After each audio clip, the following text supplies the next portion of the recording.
Rothchild's Fiddle, a short story by Anton Chekhov. The town was small, no better than a village, and it was inhabited almost entirely by old people who died so seldom that it was positively painful. In the hospital, and even in the prison, coffins were required very seldom. In one word, business was bad. If Yakob Ivanov had been coffin maker in the government town, he would probably have owned his own house and called himself Yakob Matvyevich. But, as it was, he was known only by the name of Yakob, with the street nickname given for some obscure reason of Bronzer, and lived as poorly as a simple mujik in a little ancient cabin with only one room. And in this room lived he, Marfa, the stove, a double bed, the coffins, a joiner's bench, and all the domestic utensils. Yet Yakob made admirable coffins, durable and good. For mujiks and petty tradespeople, he made them all of one size, taking himself as model. And this method never failed him, for though he was 70 years of age, there was not a taller or stouter man in the town, not even in the prison. For women and for men of good birth, he made his coffins to measure, using for this purpose an iron yard wand. Orders for children's coffins he accepted very unwillingly, made them without measurement, as if in contempt, and every time when paid for his work exclaimed, "Thanks, but I confess I don't care much for wasting time on trifles." In addition to coffin making, Yakob drew a small income from his skill with the fiddle. At weddings in the town, they usually played a Jewish orchestra, the conductor of which was the tinsmith Moses Hitch Shakes, who kept more than half the takings for himself. As Yakob played very well upon the fiddle, being particularly skillful with Russian songs, Shakes sometimes employed him in the orchestra, paying him 50 kopecks a day, exclusive of gifts from the guests. When Bronzer sat in the orchestra, he perspired, and his face grew purple. It was always hot. The smell of garlic was suffocating. The fiddle whined, at his right ear snored the double bass, at his left wept the flute, played by a lanky, red-haired Jew with a whole network of red and blue veins upon his face, who bore the same surname as the famous millionaire Rothchild. And even the merriest tunes this accursed Jew managed to play sadly. Without any tangible cause, Yakob had become slowly penetrated with hatred and contempt for Jews, and especially for Rothchild. He began with irritation, then swore at him, and once even was about to hit him. But Rothchild flared up, and looking at him furiously said, "If it were not that I respect you for your talents, I should send you flying out of the window." Then he began to cry. So Bronzer was employed in the orchestra very seldom, and only in cases of extreme need when one of the Jews was absent. Yakob had never been in a good humor. He was always overwhelmed by the sense of the losses which he suffered. For instance, on Sundays and saints' days it was a sin to work. Monday was a tiresome day, and so on. So that in one way or another there were about 200 days in the year when he was compelled to sit with his hands idle. That was one loss. If anyone in the town got married without music, or if Shakes did not employ Yakob, that was another loss. The inspector of police was ill for 2 years, and Yakob waited with impatience for his death. Yet in the end, the inspector transferred himself to the government town for the purpose of treatment, where he got worse and died. There was another loss, a loss at the very least of 10 rubles, as the inspector's coffin would have been an expensive one lined with brocade. Regrets for his losses generally overtook Yakob at night. He lay in bed with the fiddle beside him, and with his head full of such speculations would take the bow, the fiddle giving out through the darkness a melancholy sound which made Yakob feel better. On the 6th of May last year, Marfa was suddenly taken ill. She breathed heavily, drank much water, and staggered. Yet next morning she lighted the stove, and even went for water. Towards evening she lay down. All day Yakob had played on the fiddle, and when it grew dark he took the book in which every day he inscribed his losses, and from want of something better to do, began to add them up. The total amounted to more than 1,000 rubles. The thought of such losses so horrified him that he threw the book on the floor and stamped his feet. Then he took up the book, snapped his fingers, and sighed heavily. His face was purple and wet with perspiration. He reflected that if this 1,000 rubles had been lodged in the bank, the interest per annum would have amounted to at least 40 rubles. That meant that the 40 rubles were also a loss. In one word, whenever you turn, everywhere you meet with loss, and profits none. "Yakob!" cried Marfa unexpectedly. "I am dying." He glanced at his wife. Her face was red from fever and unusually clear and joyful, and Bronzer, who was accustomed to see her pale, timid, and unhappy-looking, felt confused. It seemed as if she were indeed dying, and were happy in the knowledge that she was leaving forever the cabin, the coffins, and Yakob. And now she looked at the ceiling and twitched her lips, as if she had seen Death, her deliverer, and were whispering with him.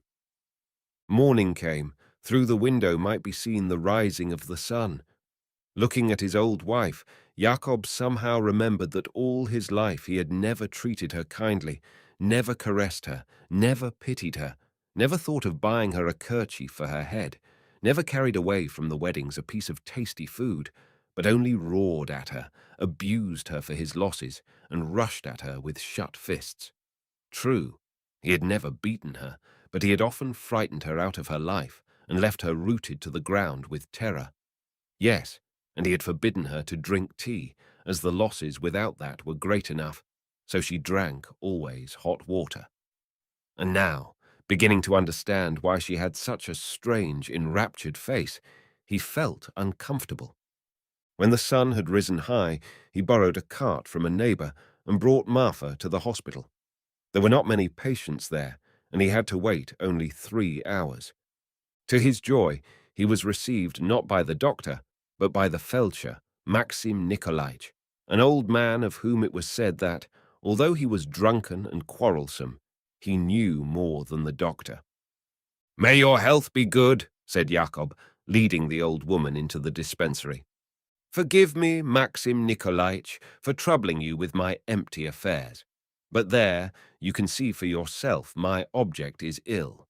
The companion of my life, as they say, excuse the expression."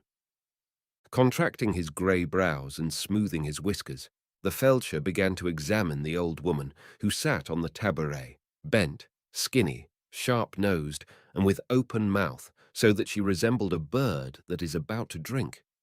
"So," said the feldsher slowly, and then sighed. "Influenza, and maybe a bit of a fever. There is typhus now in the town. What can I do? She is an old woman, glory be to God. How old?" 69 years, Maxim Nikolaich. An old woman. It's high time for her. "Of course.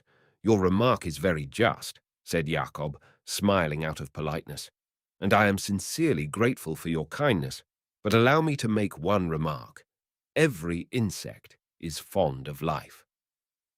The feldsher replied in a tone which implied that upon him alone depended her life or death. "I will tell you what you'll do, friend. Put on her head a cold compress and give her these powders twice a day, and goodbye to you." By the expression of the feldsher's face, Yakob saw that it was a bad business, and that no powders would make it any better. It was quite plain to him that Marfa was beyond repair, and would assuredly die, if not today, then tomorrow. He touched the feldsher on the arm, blinked his eyes, and said in a whisper, "Yes, Maxim Nikolaich, but you will let her blood." "I have no time, friend. Take your old woman, and God be with you." "Do me this one kindness," implored Yakob. "You yourself know that if she merely had her stomach out of order, or some internal organ wrong, then powders and mixtures would cure. But she has caught cold. In cases of cold, the first tiling is to bleed the patient." But the feldsher had already called for the next patient, and into the dispensary came a peasant woman with a little boy. "Be off," he said to Yakob with a frown. "At least try the effect of leashes. I will pray God eternally for you." The feldsher lost his temper and roared, "Not another word." Yakob also lost his temper and grew purple in the face, but he said nothing more and took Marfa under his arm and led her out of the room. As soon as he had got her into the cart, He looked angrily and contemptuously at the hospital and said, "What an artist! He will let the blood of a rich man, but for a poor man grudges even a leech. Herod!" When they arrived home and entered the cabin, Marfa stood for a moment holding on to the stove. She was afraid that if she were to lie down, Yakob would begin to complain about his losses and abuse her for lying in bed and doing no work. And Yakob looked at her with tedium in his soul, and remembered that tomorrow was John the Baptist, and the day after Nikolai the miracle worker, and then came Sunday, and after that Monday, another idle day. For 4 days no work could be done, and Marfa would be sure to die on one of these days. Her coffin must be made today. He took the iron yard wand, went up to the old woman, and took her measure. After that, she lay down, and Yakob crossed himself and began to make a coffin. When the work was finished, Bronzer put on his spectacles and wrote in his book of losses, "Marfa Ivanova's coffin, 2 rubles, 40 kopecks." And he sighed. All the time, Marfa had lain silently with her eyes closed. Towards evening, when it was growing dark, she called her husband. "Rememberest, Yakob?" she said, looking at him joyfully. "Rememberest, 50 years ago, God gave us a baby with yellow hair. Thou and I then sat every day by the river, under the willow, and sang songs." And laughing bitterly, she added, "The child died." "That is all imagination," said Yakob. Later on came the priest, administered to Marfa the sacrament and extreme unction. Marfa began to mutter something incomprehensible, and towards morning died. The old women neighbors washed her, wrapped her in her winding sheet, and laid her out. To avoid having to pay the deacon's fee, Yakob himself read the psalms, and escaped a fee also at the graveyard, as the watchman there was his godfather. 4 peasants carried the coffin free, out of respect for the deceased. After the coffin walked a procession of old women, beggars, and 2 cripples. The peasants on the road crossed themselves piously, and Yakob was very satisfied that everything passed off in honor, order, and cheapness, without offense to anyone. When saying goodbye for the last time to Marfa, he tapped the coffin with his fingers and thought, an excellent piece of work. But while he was returning from the graveyard, he was overcome with extreme weariness. He felt unwell. He breathed feverishly and heavily. He could hardly stand on his feet. His brain was full of unaccustomed thoughts. He remembered again that he had never taken pity on Marfa and never caressed her. The 52 years during which they had lived in the same cabin stretched back to eternity, yet in the whole of that eternity he had never thought of her, never paid any attention to her, but treated her as if she were a cat or a dog. Yet every day she had lighted the stove, boiled and baked, fetched water, chopped wood, slept with him on the same bed, and when he returned drunk from weddings, she had taken his fiddle respectfully and hung it on the wall and put him to bed. All this silently, with a timid, worried expression on her face.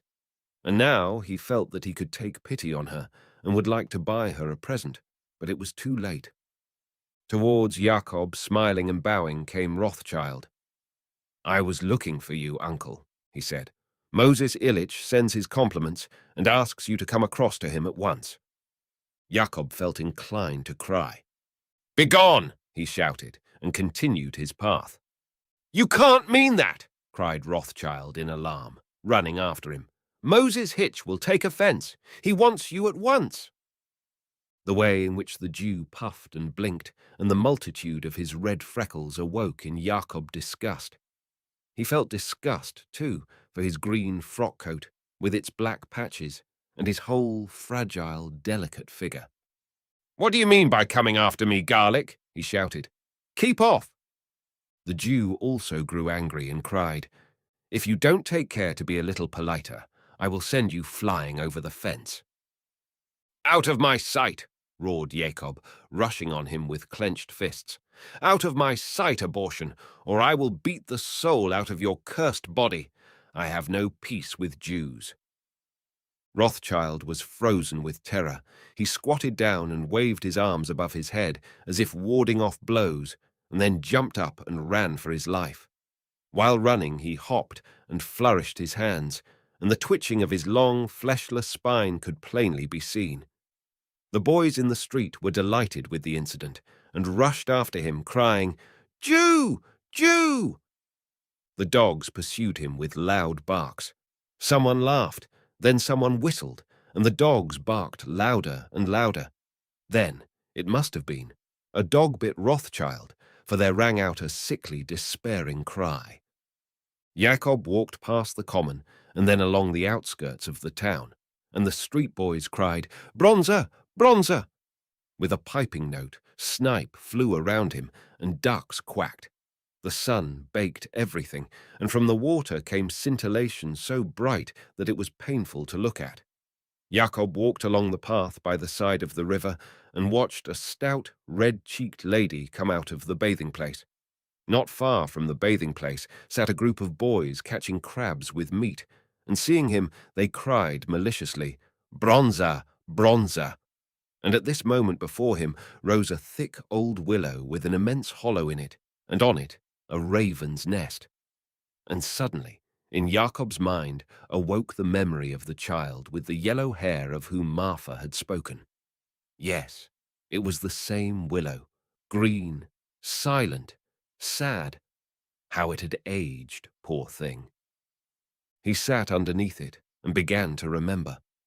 On the other bank, where was now a flooded meadow, there then stood a great birch forest, and farther away, where the now bare hill glimmered on the horizon, was an old pine wood. Up and down the river went barges, but now everything was flat and smooth. On the opposite bank stood only a single birch, young and shapely, like a girl, and on the river were only ducks and geese, where once had floated barges. It seemed that since those days, even the geese had become smaller. Yakob closed his eyes, and in imagination saw flying towards him an immense flock of white geese. He began to wonder how it was that in the last 40 or 50 years of his life he had never been near the river, or if he had never noticed it. Yet it was a respectable river, and by no means contemptible. It would have been possible to fish in it, and the fish might have been sold to tradesmen, officials, and the attendant at the railway station buffet, and the money could have been lodged in the bank. He might have used it for rowing from country house to country house and playing on the fiddle, and everyone would have paid him money. He might even have tried to act as bargee. It would have been better than making coffins. He might have kept geese, killed them, and sent them to Moscow in the winter-time. From the feathers alone, he would have made as much as 10 rubles a year. But he had yawned away his life and done nothing. What losses! Ah, what losses! And if he had done altogether, caught fish, played on the fiddle, acted as bargee, and kept geese, what a sum he would have amassed! But he had never even dreamed of this. Life had passed without profits, without any satisfaction. Everything had passed away unnoticed. Before him, nothing remained. But look backward, nothing but losses, such losses that to think of them, it makes the blood run cold. And why cannot a man live without these losses? Why had the birch wood and the pine forest both been cut down? Why is the common pasture unused? Why do people do exactly what they ought not to do? Why did he all his life scream, roar, clench his fists, insult his wife? For what imaginable purpose did he frighten and insult the Jew? Why, indeed, do people prevent one another living in peace? All these are also losses, terrible losses. If it were not for hatred and malice, people would draw from one another incalculable profits. Evening and night twinkled in Yakob's brain, the willow, the fish, the dead geese, Marfa with her profile like that of a bird about to drink, the pale, pitiable face of Rothchild, and an army of snouts thrusting themselves out of the darkness and muttering about losses. He shifted from side to side, and 5 times in the night rose from his bed and played on the fiddle. In the morning he rose with an effort and went to the hospital. The same Maxim Nikolaitch ordered him to bind his head with a cold compress and gave him powders, and by the expression of his face and by his tone, Yakob saw that it was a bad business, and that no powders would make it any better. But upon his way home, he reflected that from death at least there would be one profit. It would no longer be necessary to eat, to drink, to pay taxes, or to injure others. And as a man lies in his grave not 1 year, but hundreds and thousands of years, the profit was enormous. The life of man was, in short, a loss, and only his death a profit. Yet this consideration, though entirely just, was offensive and bitter. For why in this world is it so ordered that life, which is given to a man only once, passes by without profit? He did not regret dying, but as soon as he arrived home and saw his fiddle, his heart fell, and he felt sorry.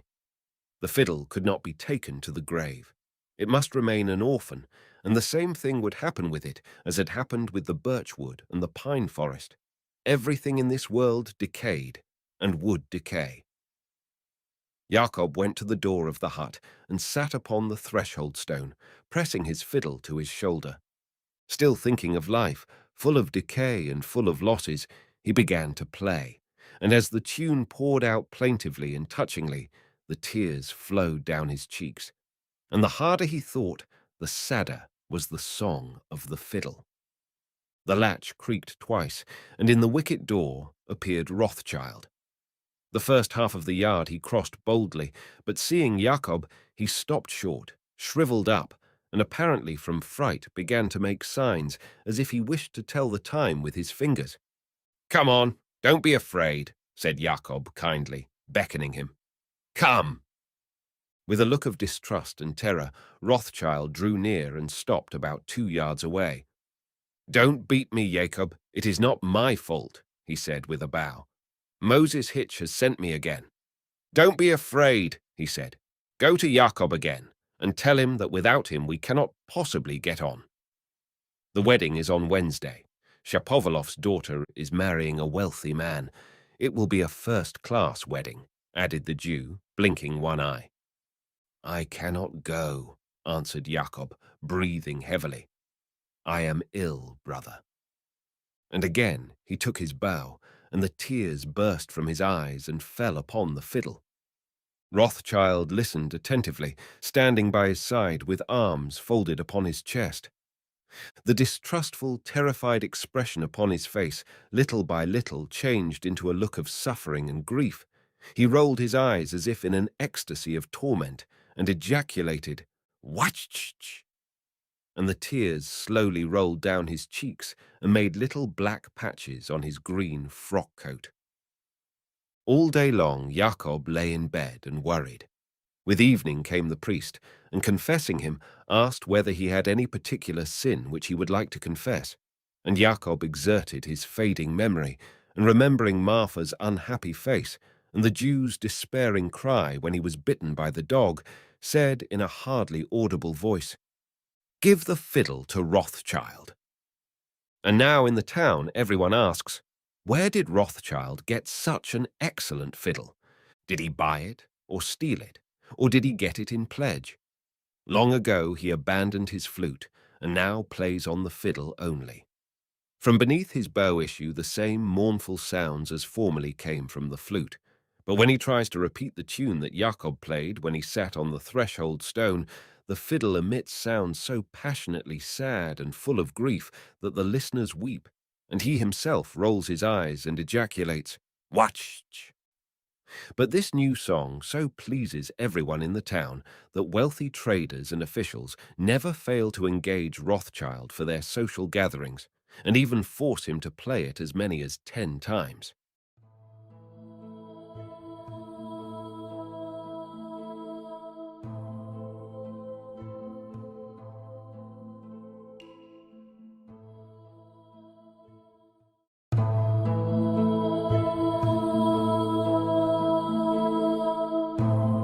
The Shoemaker and the Devil, a short story by Anton Chekhov.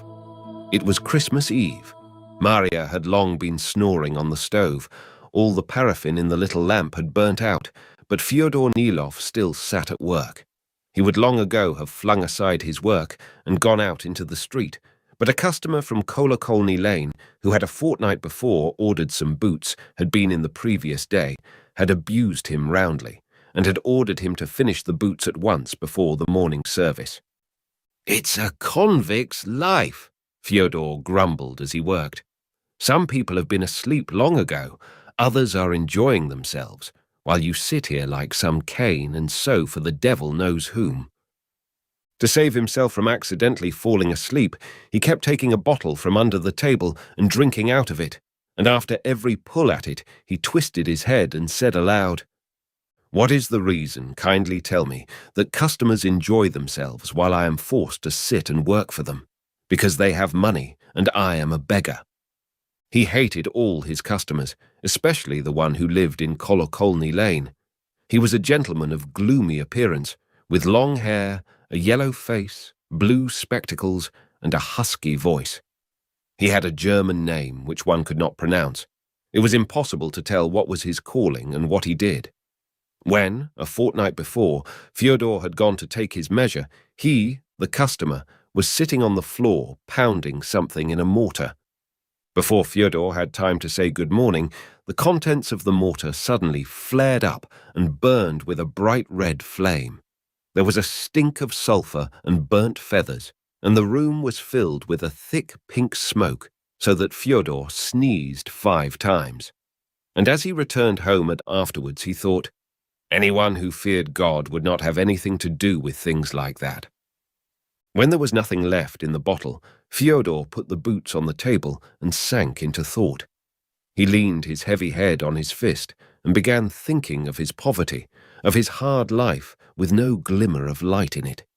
Then he thought of the rich, of their big houses and their carriages, of their 100-ruble notes. How nice it would be if the houses of these rich men, the devil flay them, were smashed, if their horses died, if their fur coats and sable caps got shabby. How splendid it would be if the rich, little by little, changed into beggars having nothing, and he, a poor shoemaker, were to become rich, and were to lord it over some other poor shoemaker on Christmas Eve. Dreaming like this, Fyodor suddenly thought of his work and opened his eyes. "Here's a go," he thought, looking at the boots. "The job has been finished ever so long ago, and I go on sitting here. I must take the boots to the gentleman." He wrapped up the work in a red handkerchief, put on his things, and went out into the street. A fine, hard snow was falling, pricking the face as though with needles. It was cold, slippery, dark. The gas lamps burned dimly, and for some reason there was a smell of paraffin in the street, so that Fyodor coughed and cleared his throat. Rich men were driving to and fro on the road, and every rich man had a ham and a bottle of vodka in his hands. Rich young ladies peeped at Fyodor out of the carriages and sledges, put out their tongues and shouted, laughing, "Beggar! Beggar!"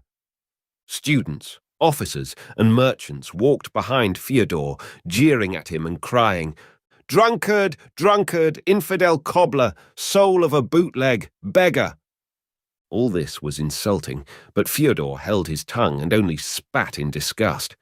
But when Kuzma Lebyodkin from Warsaw, a master bootmaker, met him and said, "I've married a rich woman, and I have men working under me, while you are a beggar and have nothing to eat," Fyodor could not refrain from running after him. He pursued him till he found himself in Kolokolny Lane. His customer lived in the 4th house from the corner on the very top floor. To reach him, one had to go through a long, dark courtyard, and then to climb up a very high, slippery staircase which tottered under one's feet. When Fyodor went into him, he was sitting on the floor pounding something in a mortar, just as he had been the fortnight before. "Your Honor, I have brought your boots," said Fyodor sullenly. The customer got up and began trying on the boots in silence. Desiring to help him, Fyodor went down on one knee and pulled off his old boot, but at once jumped up and staggered towards the door in horror. The customer had not a foot, but a hoof like a horse's. "Aha!" thought Fyodor. "Here's a go!" The first thing should have been to cross himself, then to leave everything and run downstairs, But he immediately reflected that he was meeting a devil for the first and probably the last time, and not to take advantage of his services would be foolish. He controlled himself and determined to try his luck. Clasping his hands behind him to avoid making the sign of the cross, he coughed respectfully and began, "They say that there is nothing on earth more evil and impure than the devil, but I am of the opinion, Your Honor, that the devil is highly educated. He has, excuse my saying it, hooves and a tail behind, but he has more brains than many a student." "I like you for what you say," said the devil, flattered. "Thank you, Shoemaker. What do you want?" And without loss of time, the shoemaker began complaining of his lot. He began by saying that from his childhood up, he had envied the rich. He had always resented it, that all people did not live alike in big houses and drive with good horses. Why, he asked, was he poor? How was he worse than Kuzma Lebyodkin from Warsaw, who had his own house and whose wife wore a hat? He had the same sort of nose, the same hands, feet, head and back as the rich, and so why was he forced to work when others were enjoying themselves? Why was he married to Maria and not to a lady smelling of scent? He had often seen beautiful young ladies in the houses of rich customers, but they either took no notice of him whatever, or else sometimes laughed and whispered to each other, "What a red nose that shoemaker has!"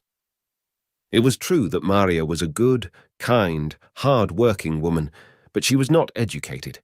Her hand was heavy and hit hard, and if one had occasion to speak of politics or anything intellectual before her, she would put her spoke in and talk the most awful nonsense. "What do you want, then?" his customer interrupted him. "I beg you, Your Honor Satan Ivanitch, to be graciously pleased to make me a rich man." "Certainly. Only for that you must give me up your soul. Before the cocks crow, go and sign on this paper here that you give me up your soul." "Your Honor," said Fyodor politely, "when you ordered a pair of boots from me, I did not ask for the money in advance. One has first to carry out the order and then ask for payment." "Oh, very well," the customer assented. A bright flame suddenly flared up in the mortar, a pink, thick smoke came puffing out, and there was a smell of burnt feathers and sulphur. When the smoke had subsided, Fyodor rubbed his eyes and saw that he was no longer Fyodor, no longer a shoemaker, but quite a different man, wearing a waistcoat and a watch chain in a new pair of trousers, and that he was sitting in an armchair at a big table. 2 footmen were handing him dishes, bowing low and saying, "Kindly eat, Your Honor, and may it do you good." What wealth! The footman handed him a big piece of roast mutton and a dish of cucumbers, and then brought in a frying pan, a roast goose, and a little afterwards boiled pork with horseradish cream. And how dignified, how genteel it all was! Fyodor ate, and before each dish drank a big glass of excellent vodka, like some general or some count. After the pork, he was handed some boiled grain moistened with goose fat, then an omelette with bacon fat, then fried liver, and he went on eating and was delighted. What more? They served, too, a pie with onion and steamed turnip with kvass. How is it the gentry don't burst with such meals? He thought. In conclusion, they handed him a big pot of honey.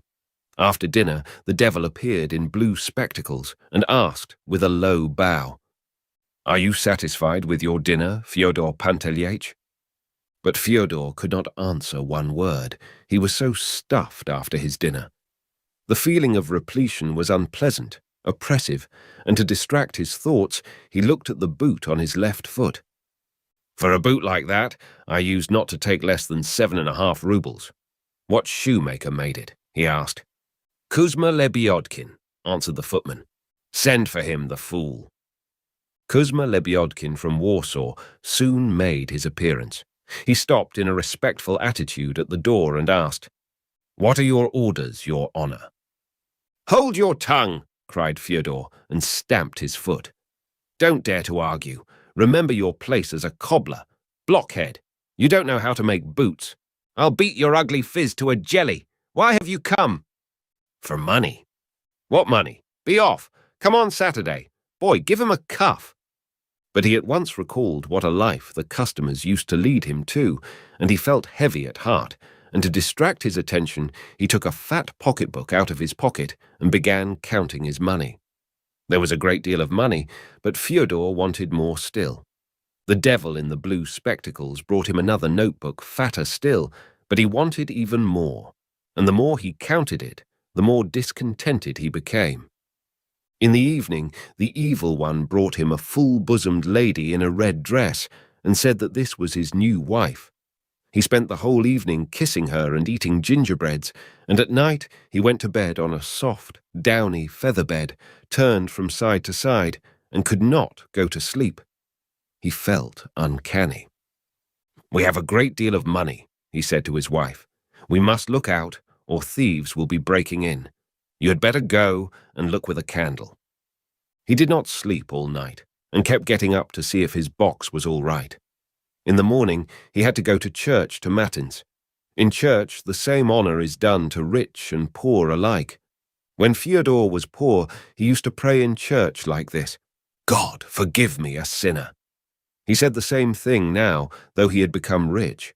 What difference was there? And after death, Fyodor Rich would not be buried in gold, not in diamonds, but in the same black earth as the poorest beggar. Fyodor would burn in the same fire as cobblers. Fyodor resented all this, and too he felt weighed down all over by his dinner, and instead of prayer, he had all sorts of thoughts in his head about his box of money, about thieves, about his bartered, ruined soul. He came out of church in a bad temper. To drive away his unpleasant thoughts, as he had often done before, he struck up a song at the top of his voice. But as soon as he began, a policeman ran up and said, with his fingers to the peak of his cap, "Your honor, gentlefolk must not sing in the street. You are not a shoemaker." Fyodor leaned his back against a fence and fell to thinking. What could he do to amuse himself? "Your honor," a porter shouted to him, "don't lean against the fence. You will spoil your fur coat." Fyodor went into a shop and bought himself the very best concertina, then went out into the street playing it. Everybody pointed at him and laughed. "And a gentleman too," the cabman jeered at him, "like some cobbler. Is it the proper thing for gentlefolk to be disorderly in the street?" a policeman said to him. "You had better go into a tavern." "Your honor, give us a trifle, for Christ's sake," the beggars wailed, surrounding Fyodor on all sides. In earlier days, when he was a shoemaker, the beggars took no notice of him. Now they wouldn't let him pass. And at home, his new wife, the lady, was waiting for him, dressed in a green blouse and a red skirt. He meant to be attentive to her, and had just lifted his arm to give her a good clout on the back, but she said angrily, "Peasant, ignorant lout, you don't know how to behave with ladies. If you love me, you will kiss my hand. I don't allow you to beat me." "This is a blasted existence," thought Fyodor. "People do lead a life. You mustn't sing. You mustn't play the concertina. You mustn't have a lark with a lady. Phoo!" He had no sooner sat down to tea with the lady when the evil spirit in the blue spectacles appeared and said, "Come, Fyodor Pantelyech, I have performed my part of the bargain. Now sign your paper and come along with me." And he dragged Fyodor to hell, straight to the furnace, and devils flew up from all directions and shouted, "Fool! Blockhead! Ass!" There was a fearful smell of paraffin in hell, enough to suffocate one, and suddenly it all vanished. Fyodor opened his eyes and saw his table, the boots, and the tin lamp. The lamp glass was black, and from the faint light on the wick came clouds of stinking smoke as from a chimney. Near the table stood the customer in the blue spectacles, shouting angrily, "Fool! Blockhead! Ass! I'll give you a lesson, you scoundrel. You took the order a fortnight ago, and the boots aren't ready yet. Do you suppose I want to come traipsing round here half a dozen times a day for my boots? You wretch! You brute!" Fyodor shook his head and set to work on the boots. The customer went on swearing and threatening him for a long time. At last, when he subsided, Fyodor asked sullenly, "And what is your occupation, sir?" "I make Bengal lights and fireworks. I am a pyrotechnician." They began ringing for matins. Fyodor gave the customer the boots, took the money for them, and went to church. Carriages and sledges with bearskin rugs were dashing to and fro in the street. Merchants, ladies, officers were walking along the pavement together with the humbler folk. But Fyodor did not envy them, nor repine at his lot. It seemed to him now that rich and poor were equally badly off. Some were able to drive in a carriage, and others to sing songs at the top of their voice and to play the concertina, but one and the same thing, the same grave, was awaiting all alike, and there was nothing in life for which one would give the devil even a tiny scrap of one's soul.